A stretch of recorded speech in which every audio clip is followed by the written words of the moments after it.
검찰총장 출신인데 대통령이 되었고 그는 멧돼지다. 이거 대단히 위험한 상황 아닌가요? 안녕하십니까, 정치와 사람입니다. 연일 북한에서는 미사일 쏴대고 협박하고 아주 거친 행동들을 쏟아내고 있습니다. 문재인 대통령 때는 북한이 비록 오락가락하긴 했지만 어느 정도 화해 모드도 있었고 서로 웃으면서 대화도 나누고 포옹도 했었죠.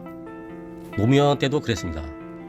문 대통령은 이런 외교 방식은 개인적인 감정의 차원이 아니라 국가의 미래를 위해서이죠. 자신의 아들뻘밖에 안 되는 북한 측 지도자이지만 그래도 같은 민족이기에 어떻게든 전쟁 위협에서 벗어나고 함께 번영을 하려는 의지를 갖고 매우 조심스럽고 신중하게 관계를 유지해왔습니다. 그런데 지금 분위기는 완전히 바뀌었습니다. 이제 걸핏하며 전쟁 이야기가 나오죠. 북한의 최고 지도자인 김정은은 우리나라 대통령인 윤석열보다도 역시 나이가 매우 어립니다. 그래서 아마 검찰총장 출신의 대통령인 윤석열의 입장에서는 김정은을 꽤나 안이 꼽고 가짜않게 볼 것입니다.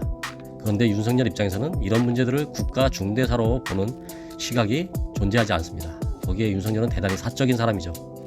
공익을 위해서 사익을 버리거나 제한할 사람이 아닙니다. 아예 그런 DNA가 그 사람에게는 존재하지 않죠. 윤석열이 국가 운영에는 매우 위험한 사람이라고 하는 것이 이 사람은 매우 감정적이고 사적인 사람이라는 것인데, 그러기에 대통령임에도 불구하고 상대방에게 쉽게 앙심을 품을 수도 있는 그러한 뇌구조입니다. 그런 것들이 여러 사건을 거쳐서 드러난 바가 있죠.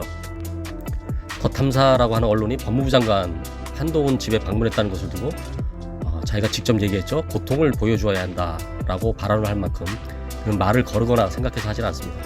자기 감정이 생기는 대로 말을 하는 것이죠. 대통령이 그런 말을 한 것은 엄청나게 큰 영향력을 갖는다는 것을 모를 리는 없는데, 거꾸로 그거를 이용해서 사적인 복수를 계획하는 인간이라는 것을 잘 보여줍니다. 더 탐사에게 총공격, 이렇게 대통령이 일개 기자들에게 공격 명령을 내린 거나 다름이 없죠. 이 멧돼지는 북한의 김정은에게도 그런 방식의 생각을 할 수도 있습니다.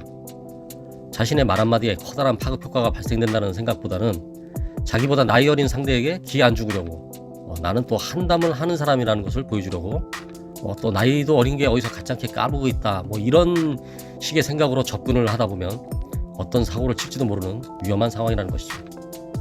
그는 검찰총장에서 대통령이 된 다음에도 여전히 검찰총장 당시의 모습을 버리지 못하고 있습니다. 앞으로도 기대를 할 게 못 됩니다. 이 사람에게는 주변에서도 아마 다 알 것이죠. 그래서 그런 그의 약점들을 이용해 먹는 하이에나 같은 사람들이 득을 대고 있죠. 이들은 서로 이렇게 이용해 먹는데 그 중심에 나라나 국민들은 없습니다.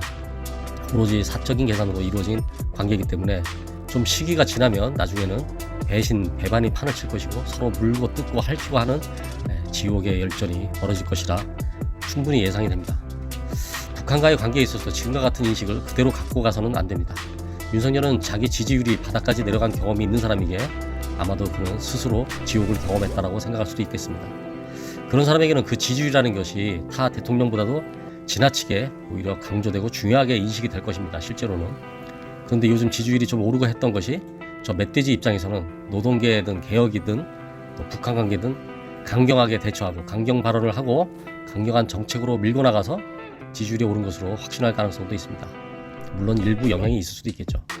이런 경우 멧돼지는 성격상 신중하지도 못하고 지식이나 노하우도 없고 또 비전도 없는데 매우 또 사적인 사람이기 때문에 모든 상황들을 오판하고 잘못 이행할 수 있는 그런 처지에 놓여져 있는 것입니다. 윤석열에게 지지율이 오르는 문제는 사적인 문제이고 북한과의 관계 개선에 대한 것은 공적인 문제입니다. 이런 경우 우리의 멧돼지는 사적인 것에 치중할 가능성이 높습니다. 가뜩이나 지금 경기가 어렵고 올해부터는 본격적으로 더 힘들어질 것이라고 예고가 된 상태입니다. 이미 위기는 시작이 되었죠. 북한과의 관계에서 전쟁 발발 이야기 자꾸 나오고 앞으로 개선의 여지조차 생각할 수 없다면 더욱 경제에 악영향을 미쳐서 경제는 밑으로 곤두박질 칠 수도 있습니다. 또한 전쟁 위험 국가에서 누가 해외 투자자들이 우리나라에 마음을 놓고 투자를 하려고 하겠습니까? 대통령이라면 이런 걸 눈치채고 고민하고 심사숙고해서 정책을 내놓고 또한 국민들을 좀 안심시키면서 오로지 국민만 바라보고 나가야 하는데 윤석열과 윤석열 주변에 있는 뻘거지들은 절대 그럴 만한 사람이 아니다라는 데서 정말 큰일 났구나 하는 생각이 듭니다. 정치와 사람이었습니다.